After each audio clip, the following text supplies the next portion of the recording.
Right now, someone who has suffered less than you is winning. They didn't go through the heartbreak you did. They didn't get betrayed like you did. They didn't start from as far behind as you did. But somehow, they look stronger, calmer, more dangerous. They walk into rooms like nothing can touch them. You walk in carrying storms nobody can see. Your chest still tightens when you hear their name. Your stomach still drops when you see that place, that photo, that date. Your mind still replays things that are long over.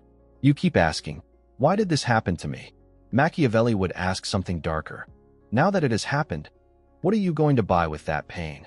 Because whether you like it or not, your pain is already costing you something.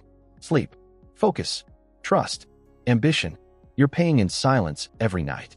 The question is not, will I pay? The question is, am I going to get any power back for the price I've paid? You've been told pain is just something to heal or let go. Cute. Incomplete. Machiavelli didn't live in a world of soft pillows and safe spaces. He lived in a world where pain was everywhere. War, exile, betrayal, failure. He didn't have the luxury of asking, how do I make the pain disappear?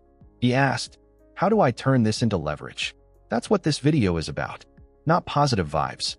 Not everything happens for a reason lullabies. Dark lessons. From a man who understood human nature at its worst and still found ways to win. You've tried the soft story.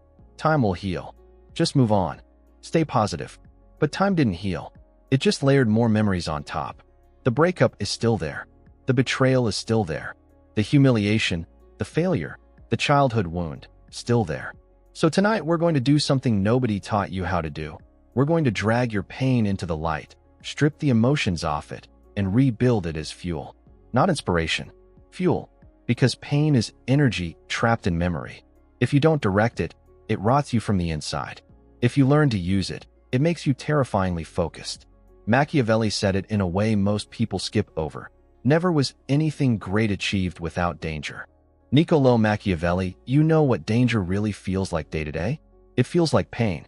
The danger of leaving the relationship and being alone. The danger of changing careers and failing. The danger of setting a boundary and being called selfish. The danger of saying, I'm done being who I was. No great shift in your life will ever come wrapped in comfort. You're trying to build a strong life with weak rules. I'll change as long as it doesn't hurt. That's not how this works. Your pain is already proof that you stepped into danger, even if you didn't know it. You trusted. You tried. You loved. You risked. You got cut. Now you have two options. Use the cut as a grave, or use it as a doorway. Most people choose grave.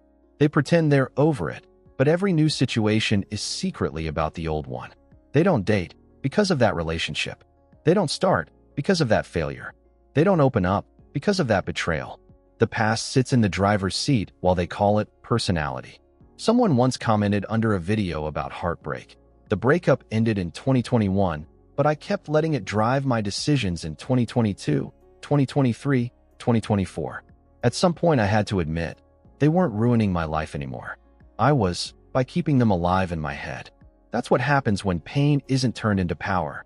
It just becomes climate, the permanent weather in your mind.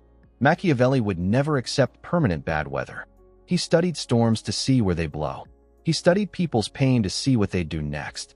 He studied his own fall from power in Florence, and wrote one of the most famous books on power after being exiled and humiliated. He didn't wait to feel better. He treated pain like a teacher. Cold, harsh, but useful. That's your first dark lesson. Stop asking, why did this happen to me? Start asking, what is this pain trying to make impossible for me to ignore? Because pain always has an instruction hidden in it. You were betrayed? Instruction. You were too blind to patterns. You were abandoned? Instruction. You gave stability to someone who never earned it. You were humiliated? Instruction. You were unprepared, or you gave the wrong people too much power over your image. This is not about blaming yourself for what others did. It's about refusing to waste the lesson.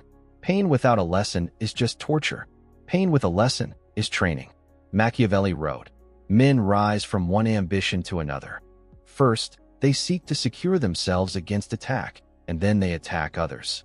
Niccolò Machiavelli, he wasn't just talking about war. He was describing what pain does to people.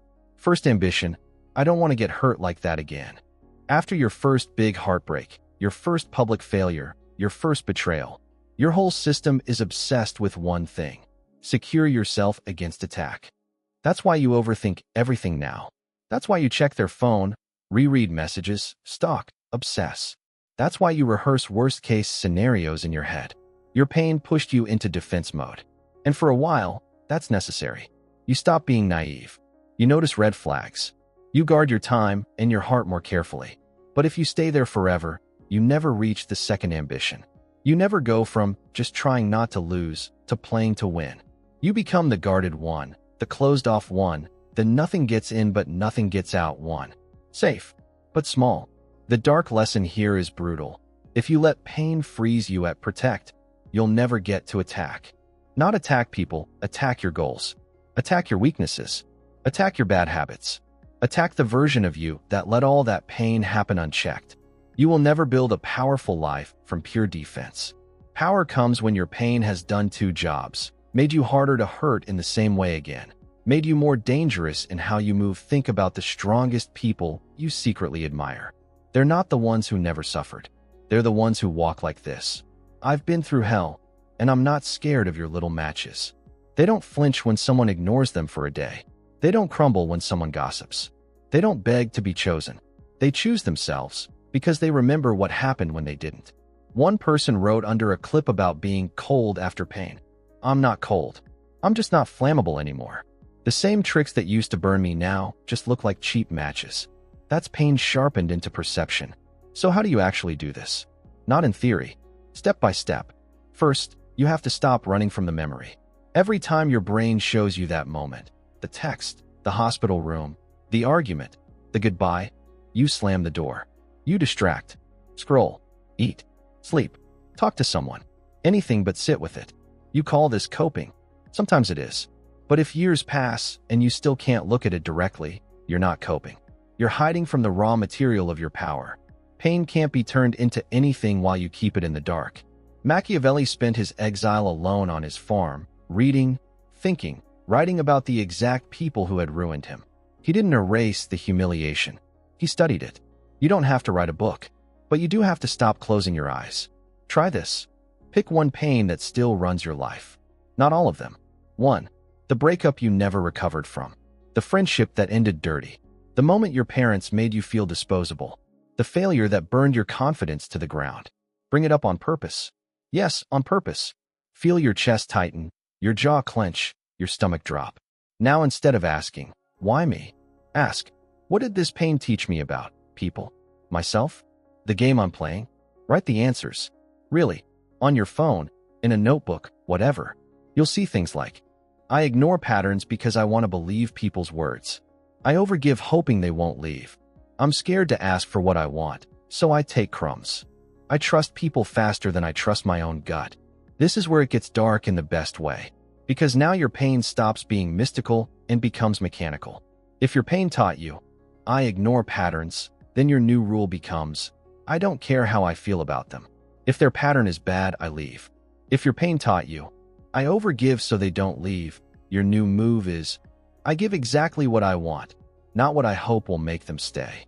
If your pain taught you, "I'm scared to ask for what I want," your new muscle is, "I ask, even if my voice shakes." If they leave, they were never staying anyway. This is turning pain into policy. Most people just turn pain into personality. "I'm just a jealous person now. I'm just cold now. I'm just anxious now." They never upgrade the policy that created the pain. You will. That's what Machiavelli meant when he said, "Whosoever desires constant success must change his conduct with the times." Niccolò Machiavelli. The times aren't just the world outside. The times are you post-pain. You're not the same person you were before they left you, before they lied, before you failed, but you're still using the same conduct. You're still trusting like you did at 16, still giving like you did before you were betrayed, still dreaming like nothing can go wrong, or not dreaming at all because it did.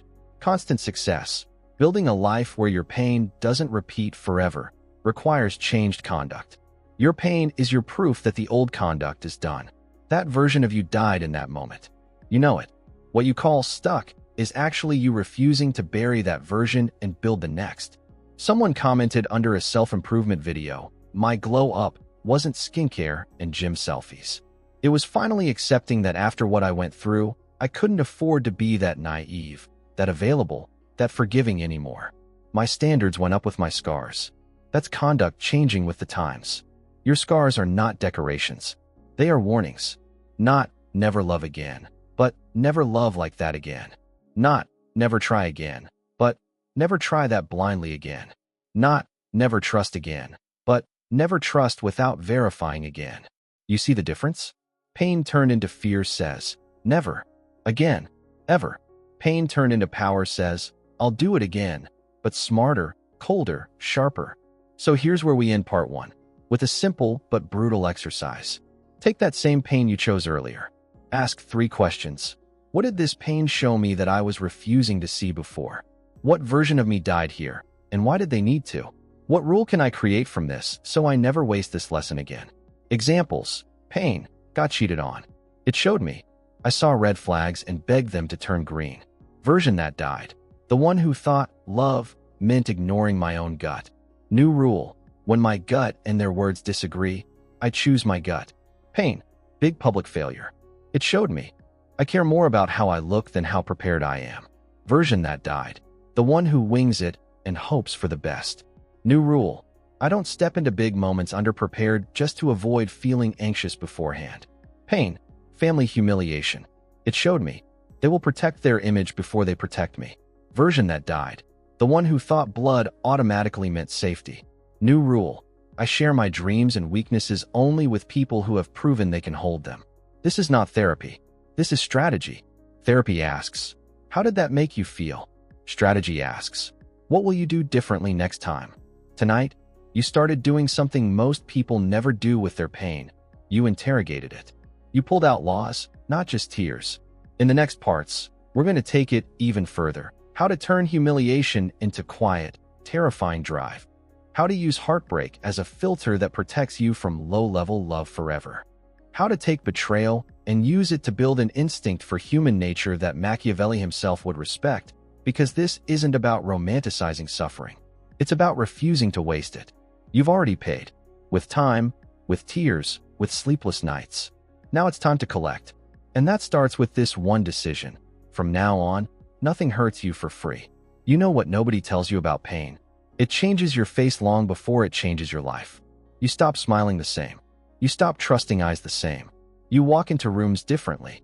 But on the outside, everyone still says the same thing. You look fine. You'll get over it. You're strong. You'll bounce back. They see your face. They don't see the weight behind it. Machiavelli understood this way before Instagram filters and "I'm fine" texts. He wrote, everyone sees what you appear to be, few really know what you are. Niccolò Machiavelli, that line is your entire life after pain. Everyone sees what you appear to be. Functioning, laughing sometimes, going to school, going to work, posting stories, replying to messages, few know what you really are now. Suspicious, tired in a place sleep can't reach, angry at yourself for what you allowed, hungry to change, and scared to the dark part. Most people don't want to know what you really are. Not because they hate you, but because knowing would mean they might have to change how they treat you. It's easier for them if you stay in costume. So here's the harsh question. If everyone is mostly moved by what you appear to be, what if you made your appearance serve your power instead of your pain? Right now, your pain is directing your appearance like this. I've been hurt, so I need to look harmless. I need to look nice. I need to look understanding so nobody leaves. So you soften your tone. Laugh at things that aren't funny. Say it's okay when it isn't. You look like a safe place to dump, not a dangerous person to underestimate. That's why you keep getting used, overlooked, replaced. Your outside still advertises low price, even though your inside has been through experiences that should raise your value. Pain is supposed to make you more selective, not more desperate. Machiavelli would grab you by the shoulders and say, if you insist on being misread, don't be surprised when the world makes cheap assumptions. So let's flip this. You are not going to show up as broken but available anymore. You're going to show up as scarred but expensive. That starts with the 3 main kinds of pain that still own you: rejection, humiliation, betrayal, and how to turn each one into a different type of power. Let's start with rejection. You didn't get the job. They didn't choose you. Your crush wasn't interested. Your friends didn't invite you. It stung. Hard. But the worst part wasn't there, no. It was the story your pain attached to it. I'm not enough. I'm forgettable. I'll always be the one they overlook. So you started playing life like someone on the waiting list. You don't ask for much. You apologize for existing. You act grateful for crumbs. One guy commented under a video about rejection, "My biggest mistake wasn't that they rejected me. It was that I started rejecting myself on their behalf. I stopped applying, stopped shooting my shot, stopped trying. They only said no once. I kept saying it for them for years." That's what you've been doing. Rejection didn't just hit you once. You took the knife and kept twisting it yourself. Here's the Machiavellian switch. You stop seeing rejection as a verdict on your worth and start seeing it as a map of where your power doesn't work yet. Not, "I'm not valuable. I wasn't valuable to them / in that moment." Not, "I'm unlovable. I was offering myself to people who don't even love themselves properly." Not, "I was stupid to try. I was brave enough to risk. Now I'm going to be smart enough to respond." Think like this. Rejection is intelligence. It tells you exactly who can live without you, what rooms don't care about your skills, what people can't see your value even if you hand it to them. Why would you keep begging at those doors? Machiavelli's world was ruled by outcomes, not intentions. He cared about results. When someone or something rejects you, the result is clear. This ground is not fertile for me right now. So there are only 3 strategic options. Upgrade yourself and come back later with more leverage. Find better ground. Rooms where your value is seen and rewarded. Do both. Anything else, begging, obsessing, chasing, is ego disguised as heartbreak. Here's the dark rule you need after rejection. If they can live without you, you learn to live better without them. Not prove you're better to them. They don't get to be your measuring stick. Just quietly build a life where that old no starts to look like a blessing. Someone wrote under a clip about being ignored, "The day I stopped trying to convince people I deserved to be there and started building my own thing was the day their rejection started feeling like them saving me time." That's rejection turned into motion. Next, humiliation. Nothing tastes like humiliation. You remember every detail, the room, the faces, the silence after the joke, the way somebody looked away. Your brain replays it at 2 a.m. like a movie you never wanted to buy. So you do what most people do. You avoid any situation that could recreate that feeling. You don't speak up in class. You don't volunteer. You don't try something new. You call it knowing your limits. It's not. It's letting one bad moment dictate your whole future. Machiavelli would see humiliation differently. To him, failure and embarrassment were not final. They were data. They told him who his enemies really were, which strategies didn't work. Where he was exposed, you can do the same. Humiliation is always made of 2 parts. What happened, who saw it, what happened, is your training material. Did you go in unprepared? Did you overestimate how much they cared? Did you give someone power over you they never should have had? Be brutal with yourself without being cruel. Prep, not shame. Then there's who saw it. If you bombed in front of strangers, congratulations. They don't care as much as you think. They went home to their own problems. If you were humiliated by people close to you, now you know exactly who enjoys watching you vulnerable. Those are not your safe people. One girl commented under a story about being mocked by friends. "The day my friends laughed when I cried in front of them was the day I realized I was the clown in their story, not the main character in mine. I went home, cried harder, and then quietly stopped telling them anything real." That's how you turn humiliation into standards. You decide, I will never be that unprepared again. I will never hand that much emotional power to those people again.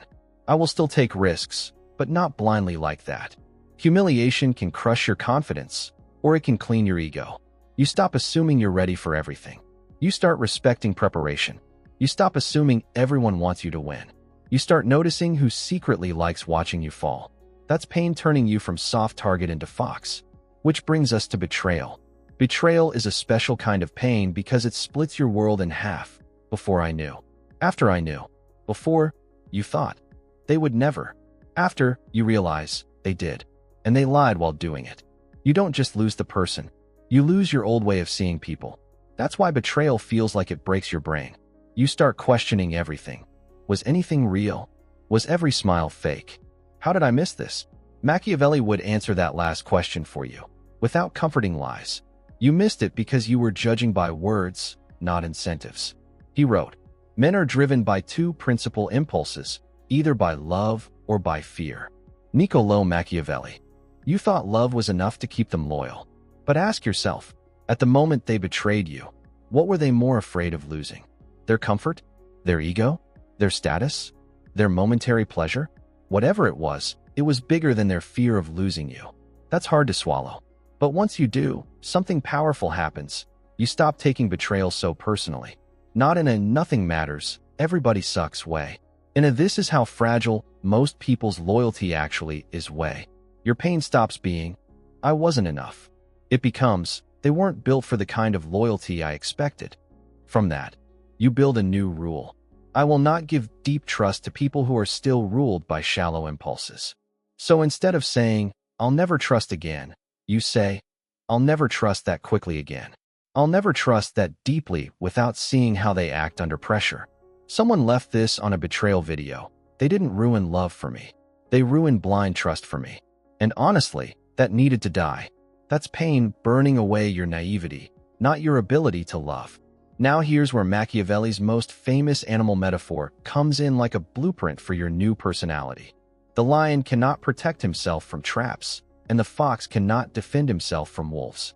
One must therefore be a fox to recognize traps, and a lion to frighten wolves. Niccolò Machiavelli. Before your pain, you were neither fox nor lion. You were the lamb. Sweet, open, easy to lead, easy to cut. Pain tried to push you into being just lion. Angry, loud. Never again. I'll destroy anyone who comes close. Or just fox, sneaky, paranoid. I'll play everyone before they play me. Pure lion burns out. Pure fox dies alone. Your goal is both. Fox mind, lion heart. Fox mind from your pain means you see red flags faster. You notice patterns in people. You watch what they do when there's nothing to gain. You assume there are traps. Not to be paranoid, but to be prepared. Lionheart from your pain means you still move boldly. You still love fully. When someone earns it, you still take risks for your future. You still stand up for yourself when lines are crossed. Pain pushes most people to pick one animal and get stuck. You're going to use your pain to build both. When something hurts you now, you ask two questions. Fox question, what trap did I miss? Lion question, what move do I make now that shows I'm not prey? Example, you get ghosted. Fox, I missed the pattern that they only texted me when they were bored or lonely. That's on me. Lion, I will not chase. I will not send essays. I will go where my energy is returned. You get embarrassed in public. Fox, I overestimated that crowd. I didn't read the room. Lion, I will show up again more prepared instead of disappearing. You get betrayed. Fox, they showed small selfishness signs earlier. I ignored them. Lion, I cut access. No revenge drama, just permanent distance. This is what turning pain into power really looks like. Not pretending it didn't hurt, but letting the hurt upgrade your pattern recognition and your courage at the same time. Someone wrote under a Stoic video, my pain didn't make me heartless. It made me selective. I stopped offering the whole ocean to people who only ever brought a spoon. That's fox and lion. Cold enough to see who they really are. Brave enough to still be who you are, just with standards. The last dark layer in this part is this. Pain doesn't automatically make you powerful. Lots of people suffer. Most stay soft in the worst way. Not kind, just easily damaged. The ones who turn pain into power all share one trait. They eventually stop telling the story from the victim seat. Victim seat sounds like, look what they did to me. Power seat sounds like, look what I became because of what they did. You don't erase their responsibility. You just reclaim the narrative. They broke your heart. Okay, and now you refuse to date anyone who treats you like a backup plan. They embarrassed you? Okay, and now you over-prepare and dominate spaces you used to be scared of. They left you when you were down? Okay, and now you never again confuse proximity with loyalty. That's the story Machiavelli would respect. Not, I was hurt and now I'm ruined. But, I was hurt and now I'm dangerous to play with. Not because you'll hurt people for sport, but because every scar now has a rule attached to it. Every scar carries a lesson you actually use. At that point, the pain becomes untouchable. Why? Because even if life hits you again, and it will, you already know what to do. Feel it fully, but privately. Study it coldly. change your conduct because of it, then move. You stop letting pain be an excuse to stay small. You start letting it be the reason you refuse smallness. In the final part, we'll go for the kill shot. How to build a life philosophy where nothing hurts you for free ever again. How to use your darkest memories as part of your aura, not your hidden shame. How to walk into rooms carrying your past like armor, not like wounds, because this isn't about pretending you're okay. It's about becoming the kind of person for whom pain is not a prison, but a forge. And when you step out of that forge, you're not the same. You still feel. You still care. You still love. You just don't walk in as prey anymore. Let's be honest. You've gone through enough pain already. You don't need another motivational speech. You need a way of living where pain still happens, people still disappoint you, plans still fall apart, but none of it gets to own you the way it used to. You want to walk into rooms with everything that happened to you still true, but no longer visible as a weakness. Almost like scars under armor. They're there. They shaped you, but no one gets to press on them for free anymore. That's what turn your pain into power actually means. Not pretending, not faking a smile, not saying it's fine while you die inside. It means building a system around your life where pain becomes a signal, not a cage. Machiavelli didn't live in a fantasy. He watched people get exiled, tortured, betrayed, overthrown. He lived it himself. And instead of curling into a ball and saying, "Life is unfair," he wrote a manual.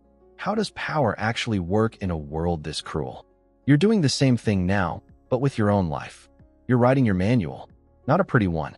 A dark one. One that says, yes, people can be selfish. Yes, I can be naive. Yes, it hurt like hell. And because all that is true, here's how I'm going to move from now on. Let's build that. Because if you don't, your pain will keep writing its own silent manual. Don't trust. Don't try. Don't care too much. Don't stand out. That manual feels safe. It also kills you slowly. So here's how we flip it, Machiavelli style. We're going to turn your pain into 3 permanent advantages. Ruthless self-awareness, unshakable action bias control over what you can control, and then we'll lock it in with a philosophy you can actually live by. First, ruthless self-awareness. Most people think pain gives them self-awareness because they say things like, "I know I'm messed up," or "I have trust issues." That's not awareness. That's a label. Awareness is when you can say, "I know exactly how my pain tries to control me." That's different. I know that when I feel abandoned, I overtext and overshare. I know that when I feel disrespected, I fantasize about revenge instead of leveling up. I know that when I feel insecure, I sabotage good opportunities before they reject me. That level of honesty is rare, because it hurts more than blaming everyone else. But this is where Machiavelli slides into the room and drops this. A sign of intelligence is an awareness of one's own ignorance. Niccolò Machiavelli, you know what your ignorance was before the pain? You didn't know any better. You didn't know you ignore red flags. You didn't know you fall for words over actions. You didn't know you talk big about standards and then fold the second you're scared. Now you know. That awareness is not an insult. It's your upgrade point. Truly dangerous people are not the ones who think they're perfect. They're the ones who know exactly where they're weak and quietly reinforce those spots. One guy left a comment under a clip about self-awareness that said, "My life changed when I stopped saying this is just how I am and started saying this is just how my trauma trained me to be." One is permanent. The other I can reprogram. That's how your pain stops being your identity and becomes your intel. You're not just jealous. Your pain taught you to constantly scan for danger because you got blindsided once. You're not just distant. Your pain taught you to protect your heart after handing it to the wrong hands. Ruthless self-awareness says, "I see exactly how my past tries to write my future, and I'm not going to let it write unchecked." You update the code, which leads to the second advantage, unshakable action bias. Pain usually does one of 2 things: freezes you, overthinking, paralysis, endless planning. Makes you reckless, rage decisions, rebound relationships, impulsive moves. You've probably done both. Ghosted everyone for weeks, then randomly agreed to something you knew was bad for you, just to feel something else. You call it being complicated. Machiavelli would call it what it is. You're letting pain run your strategy. His antidote: move. On purpose. He wasn't a fan of sitting around waiting for life to be safe. He wrote, "It is better to act and repent than not to act and regret." Niccolò Machiavelli. Pain makes you scared to act again. Pain whispers, remember what happened last time? Stay here. Don't risk it. But here's the dark twist. Not acting is a decision too. You still lose time. You still lose chances. You still lose self-respect. You just don't have a story to show for it. One comment under a video about fear said, I realized I was hurting either way. It hurt to take risks and fail. And it hurt to stay stuck and watch other people live. At least when I moved, I had new pain instead of the same old one. That's the game. You don't choose between pain and no pain. You choose between recycling the same pain or investing it into something. Action bias says, if it's going to hurt either way, I'd rather hurt moving forward than sitting still. So you start acting, but not blindly. You ask, what action honors what my pain already taught me? Pain showed you overgave in relationships? Action, start saying no earlier, not later. Pain showed you your lack of skills embarrassed you? Action, study, train, practice, before the next shot. Pain showed you never speak up until it's too late? Action, say the uncomfortable truth once now instead of 50 imaginary speeches later. You'll still make mistakes. You'll still have moments where you think, maybe I shouldn't have done that. Good. You'll repent sometimes. But that's still better than sitting in your room 5 years from now thinking, why didn't I at least try? That's the kind of regret Machiavelli despised. The one that comes from inaction, not wrong action. The third advantage your pain can give you is the one that quietly separates the powerful from the permanently stuck. Control over what you can control. Sounds basic. It isn't. Most people use their pain as proof that life is random and hopeless. I got hurt, therefore nothing I do matters. So they stop trying where their effort actually would matter. Machiavelli, on the other hand, always drew a line between what's yours and what isn't. He respected fortune, randomness, chaos, but he never used them as an excuse not to act. He believed a wise ruler doesn't bet everything on what he can't control. You're the ruler here, not of a country, of your life. And the dark rule is this. If you give your inner world to things you can't control, other people's choices, the past, random accidents, you'll never have energy left for the things you can control. So you adopt something like this into your core code. A wise ruler should rely on what is under his own control, not on what is under the control of others. Niccolò Machiavelli applied that to your pain. You couldn't control that they lied, that they left, that they chose them instead of you, that your family was like that your first attempt failed. You can control whether you respond or chase, whether you forgive or obsess, whether you stay small or train harder, whether you repeat the same patterns or build new ones. Someone wrote under a Stoic post, the day I accepted that closure is rarely given and mostly built was the day I stopped waiting for apologies and started building my own peace. That's Machiavellian control. You stop begging for what is under someone else's power, their apology, their understanding, their validation. Instead, you obsess over what's under yours, your discipline, your habits, your body, your skills, your standards, your circle. Your pain pushes you to finally take those seriously because you felt what life is like when you don't. You know what's wild? Most of your breakthroughs won't come from learning new things. They'll come from finally respecting what your pain has been trying to scream at you for years. Stop trusting so fast. Stop giving so cheap. Stop hiding when it matters most. Stop expecting people to be what they keep proving they're not. Your pain is not the enemy. Your refusal to listen to it is. Once you turn toward it and say, okay, talk, I'm listening, it will give you a list of adjustments. Those adjustments, not quotes on your wall, not videos you watched, are what turn you into someone quietly dangerous. Dangerous in what way? Dangerous to manipulate, dangerous to underestimate, dangerous to write off because now, every time someone hurts you, you don't just break. You note, you adjust, you level up. You become the one person in their life they can't repeat the same trick on twice. That's terrifying to people who rely on chaos and repetition. One comment under a video about becoming cold nailed it. I didn't become cold. I just started reacting as if my pain meant something. If you showed me who you were, I believed you the first time instead of giving you 10 more chances to hurt me the same way. That's pain turned into policy. So now we tie it all together. Your pain gave you experiences you never asked for, lessons you didn't want, a version of yourself you barely recognize. You can keep using it as proof that life is unfair. Or you can use it as the origin story of the person you're about to become. Here's what that person looks like. They still remember everything. The betrayal? Still there. The humiliation? Still there. The lonely nights, the sick feeling in your chest, the crying in bathrooms? Still there. But instead of saying, "These are the reasons I don't try," they say, "These are the reasons I refuse to go back." They move like someone who learned in blood that not everyone deserves their vulnerability. Not every opportunity deserves their time. Not every feeling deserves their obedience. They listen to their pain for instructions, not for identity. They build a life where their past is not a secret shame. It's the quiet engine behind their standards. They don't over-explain it. They don't trauma dump it to everyone. They don't use it to win sympathy points. But you can feel it when they walk in.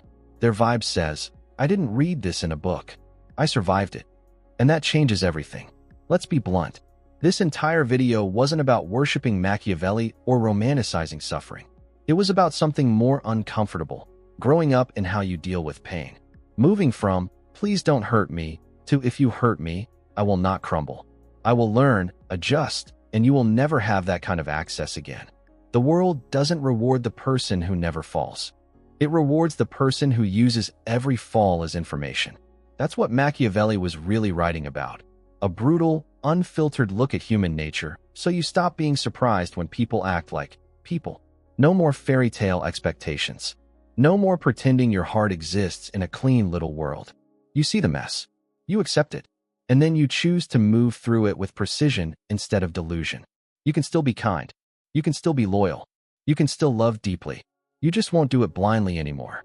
You won't walk into emotional war zones wearing paper armor. You've reforged that armor out of everything that tried to break you. So now you're here. Two roads. You can click away and go back to the old script. Let your past keep deciding what you're allowed to try. Let your heartbreak keep you scared of loving. Let your failures convince you it's safer not to act. Keep using your pain as an excuse to stay small, lost, and predictable. Or you can decide that tonight is the line. From now on, no pain goes unexamined. No scar goes unused. No lesson gets ignored twice. From now on, if something hurts you, you don't just cry. You study. You change your conduct. You upgrade your standards, your strategy, your circle. From now on, you see your pain for what it really is. Proof that you've already survived worse than what you're about to attempt. If you're done letting your past be just a story that keeps you stuck, tap like. If you're ready to become the kind of person who turns every hit, every heartbreak, every failure into something that makes you more focused, more selective, and harder to break, subscribe and turn on the bell so you don't miss what's coming next. Drop a comment with "pain into power" so I know you're one of the few who didn't click away when this got uncomfortable. And send this to the one friend who's still living like their worst moment is their whole identity. The one who doesn't realize they're sitting on enough pain to fuel a completely different life. Because this isn't self-help. This is strategy. This is war. And tonight, you didn't just survive your pain. You turned it into a weapon they'll wish you never learned how to use.